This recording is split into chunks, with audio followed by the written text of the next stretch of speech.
लगभग आज से 4500 साल पहले जमीन पर जब इंजीनियरिंग का दूर दूर तक किसी से कोई वास्ता नहीं था, तब आखिर कैसे मिस्र के लोगों ने बिना मशीनों के, बिना किसी टेक्नोलॉजी के 50 टन से ज्यादा वजन रखने वाले 23 लाख स्टोन्स को जमा किया और फिर बिना किसी कटर के इन सभी पत्थरों को स्क्वायर शक्ल में एक साइज में एक जैसा काट कर इनको एक के बाद एक इस तरह जोड़ा गया और एक ऐसा पिरामिड बनाया जिसकी ऊंचाई जमीन से लगभग 480 फीट ऊंची थी। और ये पिरामिड आज भी गीजा के शहर में मौजूद हैं।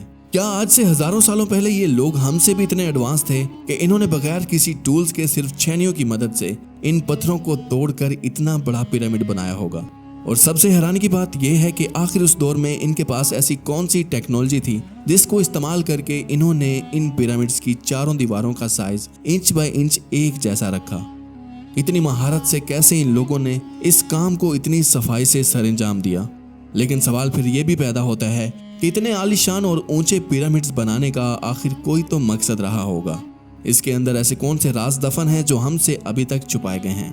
आंसू टीवी की एक और वीडियो में आप सबका खुशामदीद। अगर आप आंसू टीवी की वीडियो पहली दफा देख रहे हैं तो चैनल को भी सब्सक्राइब कर दें।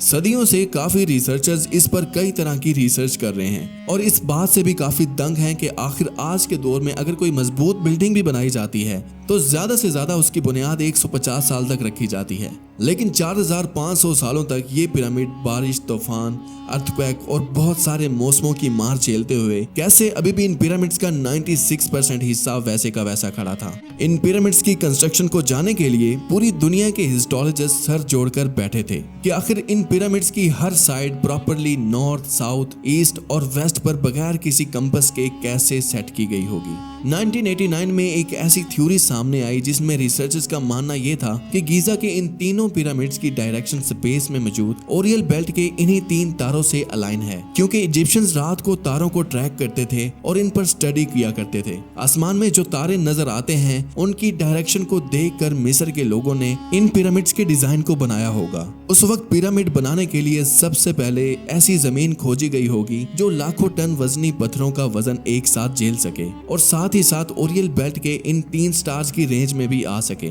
इन स्टार्स की मदद से पिरामिड की हर साइड को मार्क किया गया और बगैर किसी कंपास के हजारों साल पहले इस बेसिक सी टेक्निक से इन पिरामिड्स की हर डायरेक्शन सेट की गई। उसके बाद इजिप्शियंस के लिए दूसरा चैलेंज ये था, जिस 13 एकड़ की जमीन पर इन पिरामिड्स को बनना था उस जमीन को आखिर लेवल में कैसे किया जाए। तब अगर जमीन का लेवल हल्का सा भी आउट हो जाता तो इजिप्शियंस की सालों की मेहनत पानी में मिल जाती और 23 लाख वजनी पत्थरों से बना ये टेम्पल कभी भी जमीन पर खड़ा ना हो पाता। जमीन को लेवल में लाने के लिए उस वक्त मिस्र के लोगों के पास आज के दौर की तरह ना ही लेजर लेवलर था और ना ही बबल लेवलर था। उस वक्त उनके पास था तो वो था बहुत सारा पानी। इंजीनियर का मानना यह है कि 13 एकड़ की इस जमीन पर चारों तरफ एक लंबी लाइन खींची गई होगी और उसमें काफी मिकदार में पानी छोड़ा गया होगा और फिर एक साइड के पानी का लेवल दूसरे साइड के पानी से मैच किया गया होगा। तब जो हिस्सा पानी के लेवल से मैच नहीं हो रहा होगा उसको छेनियों की मदद से काट काट कर लेवल में लाया गया होगा। कुछ थ्योरी में यह भी कहा जाता है कि इजिप्शियंस ने जमीन को लेवल में लाने के लिए एक ऐसा टूल बनाया था जिसकी दोनों साइडें लकड़ी की बनी हुई थी और इसके सेंटर में एक पत्थर रस्सी से लटका हुआ था। इस टूल को जमीन पर रखने के बाद अगर रस्सी से बंधा ये पत्थर जमीन से बिल्कुल सीधी लाइन में टच होता है तो इसका मतलब ये है कि जमीन का लेवल अब बिल्कुल सेट हो चुका है। कई महीनों की मेहनत के बाद इजिप्शियंस ने पिरामिड्स की डायरेक्शन भी सेट कर ली थी। जिस जगह पिरामिड बनाए जाने थे उस जगह की मुकम्मल मार्किंग भी कर ली गई थी और जमीन का लेवल भी सेट कर लिया गया था। अब बारी थी कंस्ट्रक्शन स्टार्ट करने की, जिसके लिए लाखों टन भारी पत्थरों की जरूरत पड़नी थी। लेकिन तब इजिप्शियंस के लिए दिक्कत की बात यह थी कि जो पत्थर इन्होंने पिरामिड की कंस्ट्रक्शन में इस्तेमाल करने थे वो इस जगह से 250 किलोमीटर दूर टोरा के शहर में मौजूद थे। वहां तक पहुंचने के 2 ही तरीके थे, या तो ये लोग कश्तियों के जरिए जा सकते थे या फिर तपते हुए रेगिस्तान से कई महीने पैदल चलकर वहां पहुंच सकते थे। क्योंकि गीजा के शहर में ऐसा कोई भी पत्थर मौजूद नहीं तो इसका साफ साफ मतलब यह है कि इन पिरामिड्स पर लगे हुए पत्थर यहीं से लिए गए होंगे। गीजा के इन पिरामिड्स पर लगे हुए हर एक पत्थर का वजन 50 टन यानी 50,000 किलो से भी कई गुना ज्यादा था, जो उस वक्त लगभग आज की 3 पैसेंजर बस के बराबर बनता है। और ऐसे 23 लाख पत्थर गीजा के सिर्फ एक पिरामिड में इस्तेमाल होने थे।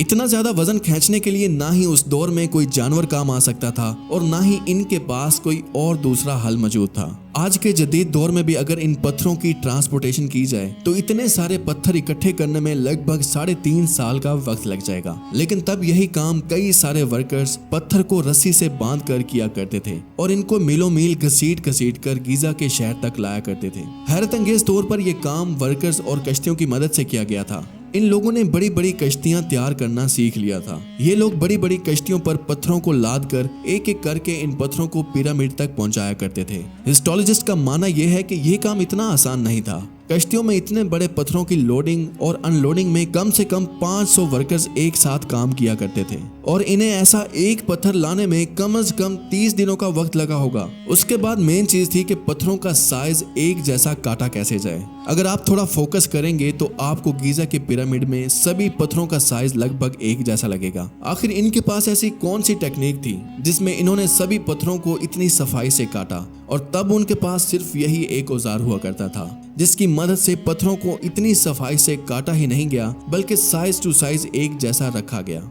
एक्सपर्ट्स का मानना है कि पिरामिड्स में इस्तेमाल होने वाली ये छेनी सिर्फ कॉपर से ही नहीं बनाई गई थी, क्योंकि शायद इजिप्शियंस भी ये बात जानते थे कि कॉपर एक नरम एलिमेंट है और वो इस तरह के बड़े बड़े पत्थर नहीं काट सकता। इस वजह से इन छेनियों को बनाने में कॉपर के अंदर आर्सेनिक केमिकल भी शामिल किया गया। कॉपर और आर्सेनिक से बनाई जाने वाली इन छेनियों को लकड़ी के हथौड़ों से पत्थरों में ठोका जाता था और कई घंटों की मेहनत के बाद बड़े बड़े पत्थर शेप में लाए जाते थे। अब रिसर्चर्स इन पिरामिड्स की कंस्ट्रक्शन के मुतालिक बहुत कुछ जान चुके थे, लेकिन एक चीज इनकी समझ में बिल्कुल नहीं आ रही थी कि लाइमस्टोन कट भी गए, ट्रांसपोर्ट भी हो गए और कंस्ट्रक्शन के दौरान एक के ऊपर एक लगना भी शुरू हो गए। लेकिन सवाल यह भी था कि पत्थर इतनी ऊंचाई तक आखिर कैसे पहुंचाए गए होंगे। इस मिस्ट्री को जानने के लिए बहुत सारे साल गुजर गए। फिर 2015 में इसके मुतालिक एक ऐसी थ्योरी सामने आई जिसने सबके रोंगटे खड़े कर दिए और पता चला कि इन पिरामिड्स की साइडों में ऐसे ट्रैक बनाए गए होंगे जिसकी मदद से इन बड़े बड़े पत्थरों को मजदूरों की आर्मी से खिंचवाया गया होगा। या तो ये आर्मी स्पाइरल ट्रैक के जरिए ऊपर गई होगी या फिर जिगजैग ट्रैक बनाकर। लेकिन ये बात तो बिल्कुल सच है कि 50,000 किलो के ये पत्थर एक एक करके मजदूरों की मदद से ही ऊपर पहुंचाए गए होंगे। अगर इन पिरामिड्स की अंदरूनी कंस्ट्रक्शन की बात की जाए तो इसके अंदर बहुत सारे कंपार्टमेंट, उनके अंदर जाने का रास्ता और कई छोटी छोटी सुरंगें भी मौजूद हैं। इन कंपार्टमेंट की दीवारें लाइमस्टोन से नहीं बल्कि ग्रेनाइट के पत्थर से बनाई गई हैं और इस दीवारों के पत्थरों को इस तरह जोड़ा गया है कि इनमें से एक कार्ड भी घुसाने की जगह नहीं है। इसको देखकर ऐसा लगता है कि जैसे ये अलग अलग पत्थर नहीं बल्कि एक ही बड़ा पत्थर है। पिरामिड के बाहर वाले पत्थरों को ऐसे ही जोड़ा गया है, लेकिन इस कंपार्टमेंट को एक खास किस्म के गारे से तैयार किया गया है। इस कंपार्टमेंट में जो ग्रेनाइट पत्थर इस्तेमाल किया गया था वो डायमंड के बाद दुनिया का दूसरा सबसे सख्त पत्थर माना जाता है और ये पत्थर ना ही छेनियों से टूटने वाला था और ना ही किसी हैमर से। फिर आखिर ये पत्थर उस दौर में किस तरह इतनी सफाई से काटे गए होंगे। कई सालों की रिसर्च के बाद इस मिस्ट्री को भी माहिरीन ने आखिर सॉल्व कर दिया और पता चला कि इजिप्शियंस ने ग्रेनाइट को इतनी सफाई से एक ऐसे आरे से काटा था जिसके दांत ही नहीं थे और ये मुकम्मल तौर पर एक लकड़ी का राड था। इस आरे की दोनों साइडों पर 2 लोग खड़े किए जाते थे और इस पर वजन डालकर इसको आगे पीछे मूवमेंट दी जाती थी और सेंटर में बजरी डाली जाती थी। इस टेक्निक से पत्थरों को काटने में 4 महीने का टाइम लग जाता था। आखिर इन पिरामिड्स बनाने का मकसद क्या था? और जब इसके अंदर देखने के लिए रिसर्चर्स की टीम ने एक रोबोटिक कैमरा इन पिरामिड्स के अंदर दाखिल किया तो इसके अंदर ऐसा कौन सा मंजर दिखाई दिया जो पिछले 4500 सालों से किसी ने नहीं देखा था। अगर आप चाहते हैं कि इस पर अलग से वीडियो बनाई जाए तो कमेंट में जरूर बताएं। उम्मीद करता हूँ ये वीडियो भी आप लाइक और शेयर करेंगे। आज के लिए इतना ही, मिलते हैं बहुत जल्द। अल्लाह हाफिज।